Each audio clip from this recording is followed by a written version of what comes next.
So shame on you. Shame on you, and shame on me, and shame on each and every one of us who haven't rattled the windows of these buildings with cries of outrage at a government that thinks their office furniture is worthy of $40,000 a year and families and children aren't. The current poverty guidelines are ridiculously out of touch.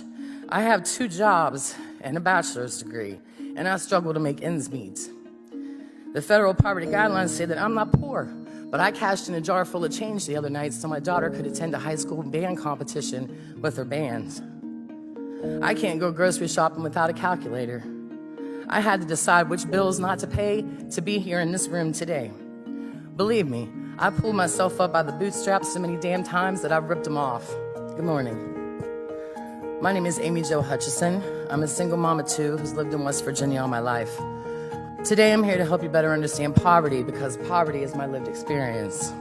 And I'm also here to acknowledge the biased beliefs that poor people are lazy and that poverty is their fault.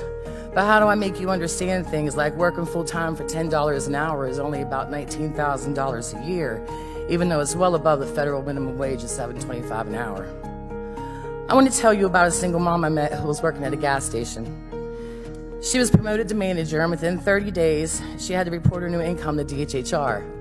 Within 60 days, her rent bumped from $475 to $950 a month. She lost her SNAP benefits and her family's health insurance. So she did what poor people are forced to do all the time. She resigned her promotion and went back to working part-time just so she and her family could survive. Another single mom I know encouraged her kids to get jobs. For her DHR review, she had to claim their income as well. She lost her SNAP benefits and her insurance, so she weaned herself off of her blood pressure medicines because she, working full-time in a bank and part-time at a shop on the weekends, couldn't afford to buy them. Eventually, the girls quit their jobs because their part-time fast food income was literally killing their mother. You see, the thing is, children aren't going to escape poverty as long as they're relying on a head household, who was poor. Poverty rolls off the backs of parents and right onto the shoulders of our children despite how hard we try. I can tell you about my own with food insecurity. The nights I went to bed hungry so my kids could have seconds, and I was employed full-time as a Head Start teacher.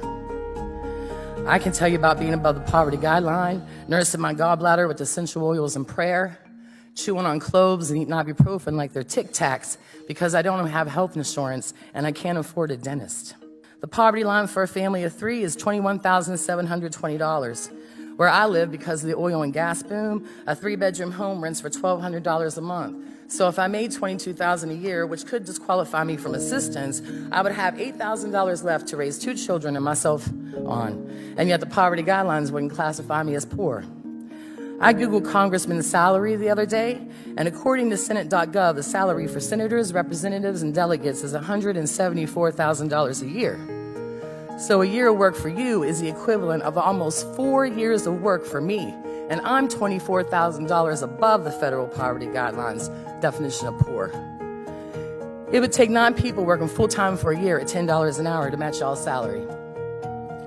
I also read that each senator is authorized $40,000 for state office furniture and furnishings, and this amount is increased each year to reflect inflation. That $40,000 a year for furniture is $360 more than the federal poverty guidelines for a family of 7. And yet here I am, begging you on behalf of the 15 million children living in poverty in the United States, on behalf of the 1 in 3 kids under the age of 5, and nearly 100,000 children in my state of West Virginia living in poverty, to not change anything about these federal poverty guidelines until you can make them relevant and reflect what poverty really looks like today. You have a $40,000 furniture allotment. West Virginia has a median income of $43,000 and some change. People are working full-time and are hungry. Kids are about to be kicked off the free and reduced lunch rolls because of changes y'all want to make to SNAP. Even though 62% of West Virginia SNAP recipients are families with children, the very same children who cannot take a part-time job because their parents will die without insurance. People are working full-time in this country for very little money. They're not poor enough to get help. They don't make enough to get by. They're working while they're rationing their insulin, and they're skipping their meds because they can't afford food and health care at the same time. So shame on you. Shame on you, and shame on me, and shame on each and every one of us who haven't rattled the windows of these buildings with cries of outrage at a government that thinks their office furniture is worthy of $40,000 a year and families and children aren't. I'm not asking you to apologize for your privilege, but I'm asking you to see past it. There are 46 million Americans living in poverty, doing the best they know how with what they have, and we, in defense of children and families, cannot accept anything less from our very own government. Thank you. Thank you, Ms. Hutchinson. Thank you.